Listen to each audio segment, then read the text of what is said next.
We are nearly on the clock for the 2024 NFL Draft here in downtown Detroit. You see the stage set behind me, ready for the action. The Motor City, the backdrop for this week's festivities. Take a look at that Valley View offense. They haven't scored less than 59 points so far in this 2023 season. They're looking to stay undefeated. We're counting down the days till the Week 1 opener in September, as is Joe Burrow. And the Bengals star quarterback, entering his fourth year in the jungle, is ready to turn in an MVP caliber season. We take you to Tecumseh. It's Connor Bledsoe. Watch the big man. That is their running back, ladies and gentlemen, number 33. Taking it all the way, 225 pounds. That's a hard man to bring down, and it's Deuce. Let him loose, right back to who else? These two pairing up again, Dalen Wilkins. There he goes, 40 yards for the score, he's in. Oh, we thought about doing a little gritty, guess not, no worries. Home Run Derby about to kick off here, but before we get to that, we have a very special guest joining us here at 5 o'clock, Mike Hilton. He said the green team's gonna take care of you guys pretty good, so, I mean, you guys gotta answer with that, some bombs, right? I don't know. The yellow team's stacked. What was supposed to be an exciting AFC showdown on Monday Night Football between the Bills and the Bengals at Paycor Stadium turned to a very scary situation. Again, we don't have a lot of information on his status at this time, but right now, everyone in the sports world in the NFL is really just thinking about Hamlin. Leading up to this game, the Reds talked all week long, all offseason, all spring training long, really, about just how badly they wanted to start this year on a high note. Well, that's exactly what they did with a dominant win. Unfortunately, no Joey Votto today, missing his first opening day in 14 seasons. The Reds will definitely feel his absence. And they went right to work with their first 3 picks, taking an edge rusher, cornerback, and then a safety. All 3 players, Miles Murphy, DJ Turner II, and Jordan Battle, came from some of the best college programs in the country. It's still all quiet on the Joe Burrow contract negotiation front as we wait to see what Cincinnati will do, how much that contract will be worth when they finally decide they want to lock down their star quarterback in number 9. You know, we hear it a lot in sports terms, this team or this group, they've been here before, they know what it's like. Well, that statement directly applies to this year's Springfield football team. I'm going to compete. Cups going to raise up. Got it! I'm going to make shots. And now for Centerville, Gabe Cups will come out firing. Whatever it takes to win. Cups for the Centerville lead. Got it to fall. Always just worked as hard as I can, and we'll see what happens. It's never been, haven't had any other option. There's Gabe Cups. Gabe Cups, outstanding. He doesn't need much space. That one broke the record. The all-time scoring leader now in Centerville history. I would say some people had doubts about me before coming to high school. Like many, Gabe found his love for basketball at a young age, especially with the help of his dad, Brooke, the varsity head coach at Centerville High School. Just spending time with him more than it was basketball, but then it kind of developed into that love and passion for the game. When he started playing with the Blue Chips, I was like, okay, well, maybe he's better than I thought he was. He really just done drills in the basement and at our practices. That kind of piqued his love for the game, and so that's led to almost excessive work that he's willing to put in. Gabe quickly gained notoriety in the hoops world, even going viral after the 14-year-old challenged Ohio-born legend and one of the game's all-time greats, LeBron James, to a 3-point contest. Didn't really have an idea of how many cameras were pointing at him at all times, so I think that kind of transferred some of that spotlight onto me, so it was a little bit different after that moment. Gabe started as a freshman in 2019, and by his sophomore year, he helped lead the Elks to their first state championship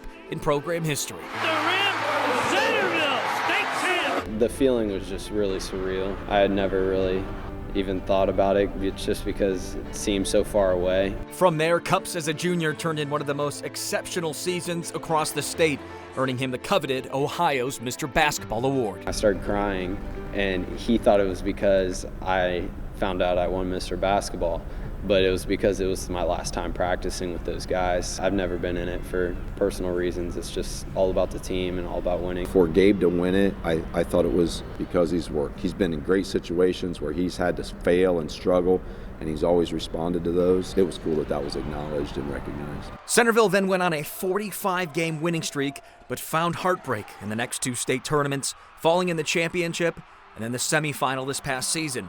An emotional end in his final game in an Elks uniform. It kind of felt like it should have happened just because, senior year, last time playing for my dad, just kind of felt like the storybook ending, but sometimes it doesn't end like that. When you reflect on your guys' journey together, what stands out to you most? Yeah, you're trying to get me to cry. I'm doing pretty good right now. It's really that shared time, probably the highlight of my life, but all the struggle, all the failures, we were just together and all that. He got better and I got better at the relationship and how to handle going from coach to dad and dad to coach, so I'm grateful for it. What do you feel like you left behind here and what you were able to accomplish? I hope I showed younger guys, what hard work can do, and I hope little kids got excited to come watch me play. And I think he's left a big mark on our program for sure, hopefully on the community. It's really just about younger guys. I hope I left an impact on them, made them better. Ron Holmes II. Dayton is so excited that this guy decided to come back for another year. Getting ready for this season now. I know there's a lot of expectations. The outside noise, I'm sure, is louder than ever. Back-to-back preseason favorites. Yeah, so we take things one step at a time. We're going to work hard regardless of where we're at. We're going to win, so that's how we approach every day. Holmes gives it home. He does that better than anybody in the country. Obviously, I went into the draft combine and everything, and it was a learning experience. And I learned that I needed another year. So when I came back, we have all the tools here at Dayton that I was using to prepare myself for this year. Holmes, count it, and the foul. From the moment you walked in these doors, what about this place kind of took your heart right away? Yeah, so this place is special. I was a kid from Arizona coming in as a freshman and just looking up and seeing 13,000 fans. Wow, they really care and support. It's hard not to get emotional sometimes when I'm out here warming up. It's a lot. You see everybody out here just supporting and yelling, and this place is real. They really support their athletes. Was there anything in particular that gave that last little push to choose Dayton in the end? I felt like I could have went somewhere, but my goal is to prove myself right in that I'm a better player than what some people might think. You wanted to come back because there was unfinished business from last year too. You're exactly right. I feel like we've always been right there, and we just I feel like this is the year we're going to get it. And my goal this year is to help the team as much as I can, and we can move forward, and I want to get to March. On the run, Holmes rocks the rim again. What are you most excited about going into this year? That's a good one. Just being able to play with everybody, all the new faces, just being able to go out there and compete. Honestly, just being able to take things one step at a time and win with this team is going to be a great feeling. Ooh-wee. Bad day to be at baseball. Meet Justice Thompson, an outfielder with a ton of personality, coming back for his second season with the Dragons.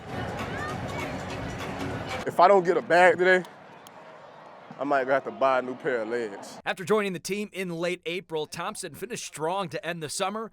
And looking back on his first year, the passion of the fans is what he looks forward to most. When I first got up here, the atmosphere of Dayton Ballpark caught me by surprise. Just the amount of people who come out to watch our games and the amount of support we have here is unmatched. These kids make you feel good about yourself. You can be having a terrible day, and when you hear kids calling your name, put a smile to your face. And Thompson really got a taste of just how loud Dayton Ballpark can get. And back on May 20th against Quad Cities, Thompson helped the Dragons with a historic at-bat, and it's something he even predicted just moments before. Feeling a walk-off bomb. How sick that'll be. And when you reflect on it, what stands out to you most from that moment? I mean, honestly, that's probably one of the coolest things I've ever done. And on the mic, you almost have to talk to yourself a little bit.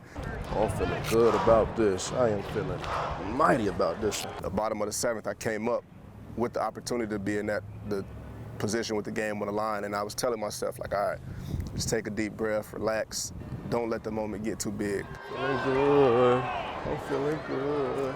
I mean, when I stepped in the box, I told myself, all right, let's do it. Here we go. On the mic, baby. On the mic, baby. On the mic, baby, let's go! On the mic, baby! On the mic, baby! On the mic, baby! Let's go! I feel like when you're on the mic, you gotta do something cool. I think I might have had a sack fly. I wanted something a little cooler, so I kind of locked it in and strapped it on. Let's go, man! Let's go! First time in 7 years the Dragons have hit a walk-off home run. How special is it to have this opportunity? Not a lot of guys get. I mean, so honestly, it's a dream come true being able to be in the position that I am right now. If you'd asked me this a couple years ago, I would have never told you I'd be in professional baseball. I have to get to where I want to be so I can be able to give back to the people that come through, my family and friends, and just the younger generation coming up, that there's a way, there's a way to make it happen. What excites you most about this season? What are you getting ready for? I'm just looking forward to see what I have in store, see what the team has in store. A lot of the guys are going to be interesting to watch and see how we can put it together as one. I'm looking forward to giving the people something fun to watch this year, as well as the team. At Dayton Ballpark, Joey DeBerardino for 2 Sports. The 6'2" right-hander delivers again, and he picks up another strikeout. And he is very excited. What have you most been looking forward to about this coming week, and specifically opening night right here in Dayton Ballpark? Yeah, I mean, I've been looking forward to playing in front of this crowd since I came out here last year just to watch for a couple weeks. It's an electric crowd, and I'm even more excited to see what opening day looks like, really. The Wake Forest standout and ACC Pitcher of the Year is coming off a stellar season with the Demon Deacons, a 15-0 record, 1.87 ERA, just 24 walks, 143 strikeouts, capped off by 7 scoreless innings in the College Baseball World Series. Rhett Lauder, a single-season all-time leader at Wake Forest. Yeah, I'm kind of obviously looking to build on what I did in college, but, it's a different level. I mean, these guys are hand-chosen to play at this level, and a lot of talent here, so it's going to be a challenge, but, I'm looking forward to it. What would you like Dayton Dragon fans to know about Rhett Lauder? Can't mention it without the hair. Obviously, known for the big locks you got here. When you hear that, is it just kind of fun for you to know that I've made an impact of where people know who I am? It's definitely really cool having something associated to you like that, and something that everyone kind of rallies behind. It's cool for a fan base, and you kind of stick out a little bit. So I'm not hiding away from anybody when I'm out there. 1-2, and that little slow slider at 87 to strike him out. How cool is it to know that you're on a team filled with so much talent, with a chance to maybe deliver a championship here for the first time for the Dragons? Yeah, I mean, if you look throughout the whole entire organization, there's a lot of talent, and then we just happen to get 10 or so of the top prospects on one team. It's crazy. I mean, it's going to be a lot of fun, and I'm really excited to be playing with a lot of talented guys. Have you had a chance to soak up the last few weeks, this offseason, this spring, and now leading up to this point about how special this is for you in your career? Yeah, a little bit. I mean, everything has been a blast so far ever since getting drafted. The Cincinnati Reds select Rhett Lauder, a right-handed pitcher from Wake Forest. To come in here a little bit last season, to go into big league camp this spring training, and then getting here and ready for opening day. I mean, it's all just been a dream. And of course, the ultimate dream is wearing that Reds jersey and getting a chance to play at Great American Ballpark in Cincinnati. Lauder knows his day in the show will eventually come, so he hopes to first make the most of his time here in Dayton. Go out and put together some consistent starts, put the team in a great position to win each time out there, and just want to be the same guy every single time I toe that rubber. Just put on a good show for the crowd. They show up every single night. What are going to be the emotions for you when you take that mound and you deliver that first pitch here? Yeah, there's going to be a lot of emotions. I mean, it's going to be my first actual professional game, my first pitch, and opening day here, and there's going to be a lot of people, but I'm super excited to be here. Hopefully this rain stays away for tomorrow and this weekend, but no, I'm super excited for the season. For 2 Sports, I'm Joey DeBerardino.